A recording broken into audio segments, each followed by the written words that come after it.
Bulbous-Teeny. What is it? It is an experience that you feel like your body or parts of your body are bigger or smaller than they actually are, or it's fluctuating between bigger and smaller, or your body position feels different, feels upside down, backwards, or it looks like that for somebody else. You look at them and you're like, why does your arm look so big? Why is your head shrinking?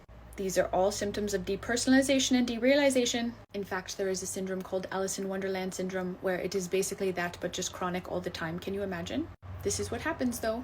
A lot of people experience this when they're trying to heal. It's the renegotiation of their body at a somatic and very visceral level, having the experience of trying to come back into right relationship with everything. And I just want every single one of us to think about this. What would actually feeling in right relationship to our emotions, to our lives, to anything going on, what would that actually be like and do for us? That's basically what the healing journey is. It's like helping the parts of us that contracted in, that feel smaller than emotions or smaller than all of the problems that they have to face.